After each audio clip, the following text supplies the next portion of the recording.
Hello everyone and welcome to another episode of Cooking at King's, and today we're going to do another basic that we can use for lots of different things. So I'm going to make the thing first, the basic thing, and then I'm going to show you a couple of ways in which we can do it and use it, and we'll go from very simple to a bit more complex, so different skills that we can be using.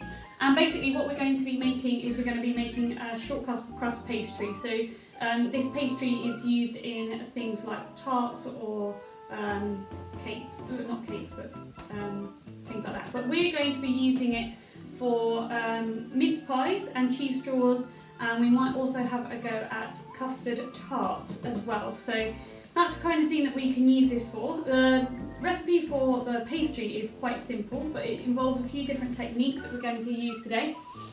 And then you'll see from the very, very simple to the little bit harder. So I think what we'll first do is we'll make the pastry. So I'll put up the ingredients for that.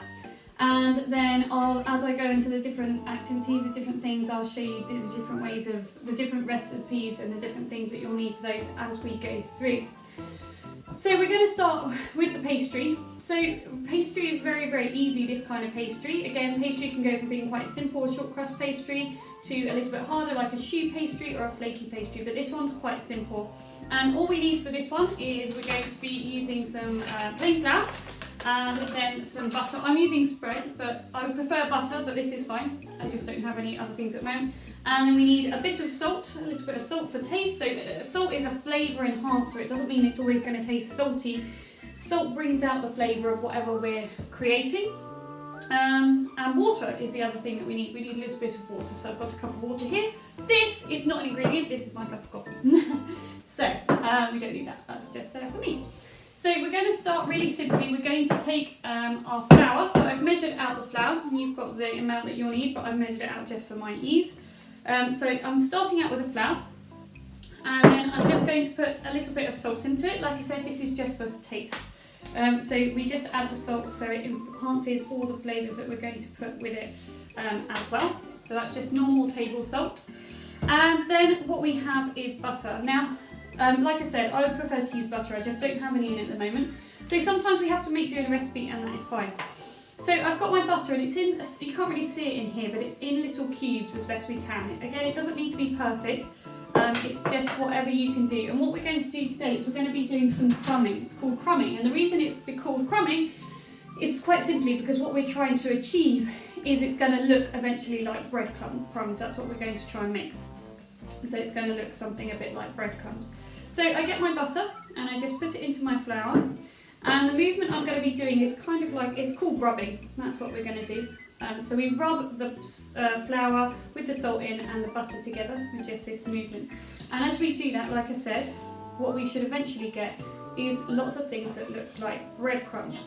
And so that's nice. We're sort of adding a bit of air into the mixture. It is a messy one. We do need to use our hands. You could, if you had a mixer, a good mixer, you could put it into a mixer and pulse it. But I think getting your hands messy is sometimes the best thing about baking, and also I think you get the best effects from it.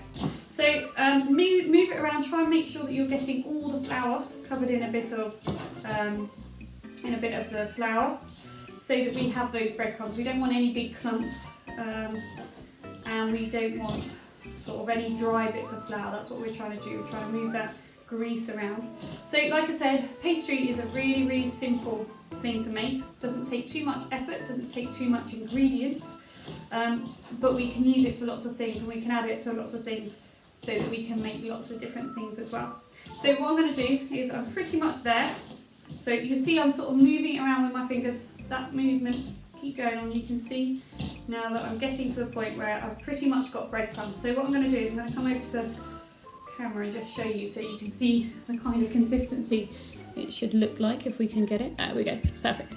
So it looks very much like breadcrumbs. So that's what we're doing. So once we've got that, what we're then going to do is we're going to add some water to it, and then we're going to mix it around with a knife, which I need to get out of the drawer.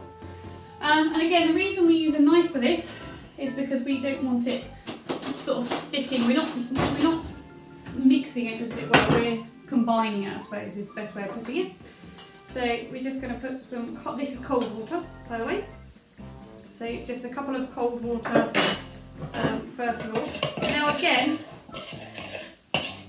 it's up to you to sort of, I would always suggest in a recipe doing it bit by bit. You don't want to do too much in one go because you can't take things out of a recipe. We can have more in if we think we need more, but you can't obviously take it out. So once you've put some water in, what we're looking for is the ability to form a dough. So we want it to be able to sort of stick all together. So we don't want to put loads of water in, we still want it a bit crumbly because we want that crumbly texture. That is the thing about short pastry, that's what we're calling it, short crust pastry, is it's got that crumbliness to it. We're looking for the ability to have that crumbliness. So this is my dough now, this is my pastry. So there we go, we've made pastry, it's as simple as that.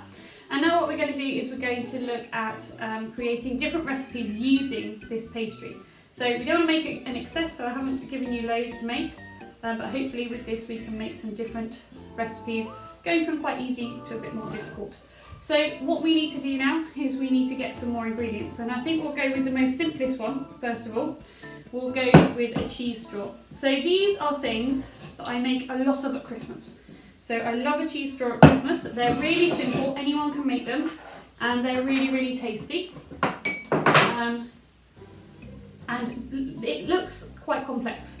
Like when you present it to people, they're quite impressed that you've made it, but like I say, it's really, really simple. So what I'm doing is just, I had a few sort of crumbs at the bottom of that bowl, so I'm just getting those together. Now what we need to do actually before we make anything with our pastry is the short crust pastry works best when it is cold. So the next thing you need to do is just put some wrap around this, like cling film, and put it in your fridge for around 10 or 15 minutes, and that is how it's going to work best. So what we need to do now is just have a little pause, go away, put it in the fridge for about 10 or 15 minutes, and then you can come back and watch the rest of the video. Okay, hello and welcome back to cooking with our short crust pastry. So we are going to make some mince pies. Now this is all a bit dependent on if you have this, which is mince meat, which goes in mince pies. Now I make my mince pies every year and I had some left over, so I thought it would be good to use it. So you might have some hidden away at the back of your cupboard, but if not, you can keep this recipe maybe and use it at Christmas, or you never know, you might be able to find some. You can actually make it, but again, you might not have the recipe with you. But this is good maybe for future baking. So mince pies are really, really simple as well, but what we need to do first is prepare. So first of all, I've turned my oven up to around 200 degrees centigrade, and I'm using a bit of butter just to line my tin. So this is my tin, it's just a muffin tin that I'm using for these, because I quite like mince pies quite deep filled. I've just got the little sort of plastic bit that's on top of the butter, and I'm just putting a bit of butter on and then running it around in my tin. And what that means is it's going to stop the mince pies from sticking, otherwise they get stuck in there and we won't be able to get them out again. If you haven't got the bit of from the butter, you can use just a kitchen towel I've used before and wiped it around, or you could use just a bit of baking parchment, really whatever you've got. We just need a nice bit of covering of butter on there so that it doesn't stick. We then got our chilled, remember this should be cold when we're starting to use it, we've got our chilled pastry. So all we're going to do is we're going to roll it out, and we're doing exactly the same as we did with the cheese straws if you looked at that recipe. We're just going to roll it out quite thin. Now my amount of pastry, I'm not going to get many out of this because the amount of pastry I've got is not very much because I've used some of mine for my cheese straws, but you could use all of your pastry for your mince pies if you're making mince pies, or you could double the amount of pastry you're making, just double the amount in the recipe. But this is enough for me to be able to show you. And don't worry as well if you haven't got a pastry cutter, sort of the ones to cut the round bits. I'm using a cup, and this is something I've got from something else. So quite simply we're just making some circles in our pastry. So we can make big ones, we can make small ones. Also, sometimes on the top, if you've got some pattern ones, so I've used stars before, star shapes, you don't need to cover the whole of the top of the mince pie, you can just cover it partly. So I've now got this is what I'm looking for, this is about the depth of it, so we're talking very, very thin for our mince pies, otherwise there's too much pastry I think. And then we just pop those circles into the muffin cases. And again, what I tend to do is I don't push them all the way down. because then they get stuck. So I sort of just leave them hovering a bit above the bottom, and then they've got this nice little air pocket that once we're done, it will help us get them out. So don't worry about pushing them all the way down, just sort of lean them in, and we'll go from there. Again, don't get rid of your pastry that's going to go on the top. So I've made 4 bottom bits from that. And then, like I said, I might actually make, rather than putting all across the top because I don't have much pastry, we can just make some smaller shapes that will go on top as well instead. So you don't have to go across the whole of the top to make the top of mince pie. You can have sort of like a semi-open one. So once we've done that, I'm just going to take my mincemeat. So this is the stuff that goes inside of mince pies, made up of lots of fruit. And I'm just going to spoon about 1 spoonful into each mince pie case.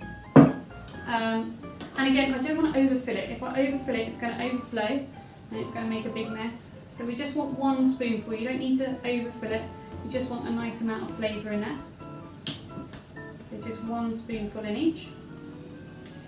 And then you're going to put the top on. So you're going to decide what you want. So you could completely cover it. You could just do a circle and completely cover it.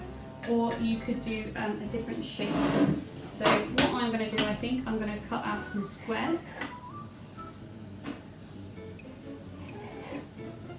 And then what we're going to do after this, we're going to put some milk on top. So if you remember from the cheese straw recipe, the milk just acts as a browning agent.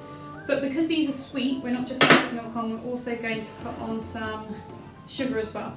So it's best if you're putting the top on, just to go round the outside of the cases with some milk. And if you're putting a full top on, if you're doing a circle that's going to completely cover it, this is going to act as a bit of a sticking agent on the top. But if not, it's just going to brown those side bits. So because I'm being frugal, I'm not wasting my pastry, I've just put a strip on top. So you still get the amount of the pastry on top, you still get a bit of extra pastry, but it's not completely covering it, and that's fine. It just depends what you want to do. Now, like I said, I've put stars on the top before, hearts on the top before. It is completely up to you to do whatever you want with your recipe, and then it makes it a bit more personal to you as well. So once you've put all the tops on, what we're going to do is just brush the whole of the tops with some milk as well. And again, you could use egg for this, but I think milk is fine. It does exactly the same job. And then on top of that, I'm just going to put some sugar, and I've just got some granulated golden sugar. So we just put some milk on the top of those. Again, it doesn't need to be perfect. You don't need to overly worry about it. And then just get a bit of sugar. Now, it's up to you really if you want to use caster sugar or granulated sugar. Granulated sugar is the sugar you put in coffee and tea, but just a little sprinkle of that just to add a bit of sweetness to that top. And this is what we have. So we've just got 4 there. I've got 1 completely covered in the corner. You see that? And then I've got 3 that are slightly open. And again, they go in the oven for around 20 minutes, but keep an eye on them, see how they do. And after 20 minutes, we'll have a look and see what we've managed to come up with. And don't forget, I'd really like to see your creations as well. So if you've created something, I'd really like you to add it to the assignment so that I can see what it's like, see what you've managed to come up with. And then I can share it next week and we can all see what everyone's been baking and have that King's community feel to it. So the last thing we're going to make with our short crust pastry is some custard tarts. So this is probably the hardest thing we're going to make, and we're going to need some eggs for that. So if you just follow along from the video from here, we'll look at how to make custard tarts as well. Kings, so we've left the mince pies in the oven for between 15 and 20 minutes. So what we want to see now is what they look like when they come out. So mine are just about ready. So I've got a tea towel to get them out with because they're going to be very hot. So please be very careful as you get them out. Maybe get someone else to do them for you if you can't do it yourself. So what we're looking for on top is it's really nice and golden. The mince meat is a bit bubbly as well, so that's bubbling up nicely.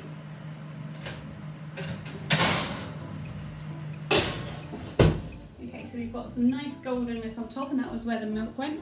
There we go. And they are very hot at the moment, so we don't want to Put them down on a surface without there being something underneath, because they might burn the surface. We don't want them to get in trouble. So you can put a board down underneath them. Now I would suggest you wait until they're completely, until they're no longer hot to get them out. But to get them out, all you need is a spoon. So I can do mine now for the purpose of the video, but you can wait until yours are completely cool. And because we put the butter in, they should come out pretty easily because we left that little gap underneath. So there are our mince pies. And I know it's not Christmas, but I think sometimes it doesn't matter. We can just have a reason to eat mince pies, even if it's not Christmas. So hopefully you've made your own mince pies, and again, don't forget to share them. A picture of them on the attached to the assignment would be really lovely to see. And then if you want to do something a little bit harder with your pastry, the next thing we're going to do is make some custard tarts. So I'll just bring them over so that you can see exactly what one looks like. So this is the one that's completely filled. So we've got it's nice and firm on the bottom, it's not soggy. And then we've got some nice sugar on the top as well, which will make it taste lovely. So happy baking, and I will see you again for the next episode. Thank you very much. So it's very important to have our baking and getting our baking right, but what's just as important is this part, is making sure you are washing and cleaning up after yourself. So now is the time to go make sure that you have cleaned up after yourself, you've washed everything really thoroughly, and make sure that we're making sure the kitchen is super clean, because we don't want to make a big mess for someone else to clean up. So once again, hopefully you've enjoyed baking with us today, and watch out for next week when we'll be doing a bit more baking of something completely different. Thank you very much.